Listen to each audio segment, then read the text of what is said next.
சோகமாக இருக்கான்னு தெரியலையே அப்படின்னு சொல்லிட்டு சோகமாக இருப்பாங்க. அந்த நிலா மாதிரி ஒரு டைம் நல்லா பிரைட்டாக இருக்கும், ஒரு டைம் பிரைட் ஃபுல்லாக கம்மியாயிடும். இவங்களுக்கு வந்து எப்போவுமே அவங்க எனர்ஜியாக இருக்கிறதுக்கு வந்து நம்ம நிறைய தானியங்கள் தரும்.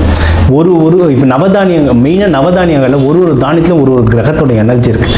ஸோ இந்த கடகராசியில் இருக்கவங்க அவங்க பேர்கள் பொறுத்து, அவங்க நட்சத்திரம் ஜாதகம் பொறுத்து சில தானியங்களை கையில் வச்சுக்க சொல்லுவோம்.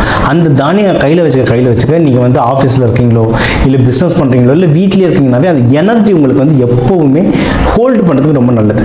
இதுதான் நம்ம கோவில் கலசத்தங்களில் தானியம் வைக்கிறதுக்கான முறையும் அதுதான்.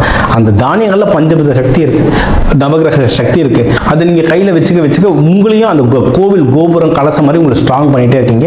இன்னும் வாழ்க்கையில் வந்து உங்களுக்கு முன்னேறதுக்கு நிறைய வாய்ப்புகள் இருக்குது. ஒன்றும் உங்கள் ராசி நட்சத்திர பிரகாரம் சார் என்ன குறியீடு யூஸ் பண்ணுறது, எந்த மாதிரி ஃபோட்டோ வால்பேப்பர் வச்சுருக்குது, எந்த உணவுகள் சாப்பிட்றது, இந்த மாதிரிலாம் கேள்விகள் இருந்தால் நான் ஒரு நட்சத்திரத்துக்குமே ஒரு புத்தகம் எழுதியிருக்கேன். என் கீழே நம்பர் இருக்குது. நம்ம யூடியூப்லேருந்து வரவங்க வந்து அந்த என்னுடைய வாட்ஸ்அப் நம்பருக்கு இந்த இன்டர்வியூ பார்த்தேன், இது என்னோட நட்சத்திரம்னு நீங்கள் போட்டு அனுப்பிச்சிங்கன்னா குறைஞ்சது ஒரு 11 ரூபாய் தட்சணை. ஏன்னா இது இலவசமாக தரக்கூடாது, உங்களுக்கு கொடுக்குறது வேலை செய்யணும். அதனால் ஒரு 11 ரூபாய் தட்சணை, ஒரு டீ காசு, அதை நீங்கள் அனுப்பிச்சிட்டிங்கன்னா உங்களுக்கு வந்து வாட்ஸ்அப்லேயே புக் அனுப்பிடுவேன். அதை நீங்கள் படித்து அதில் இருக்கிறத ப்ராக்டிஸ் பண்ணி இன்னும் வாழ்க்கையில் மென்மேலும் வளர்கிறதுக்கு வாழ்க்கை வளமுறை.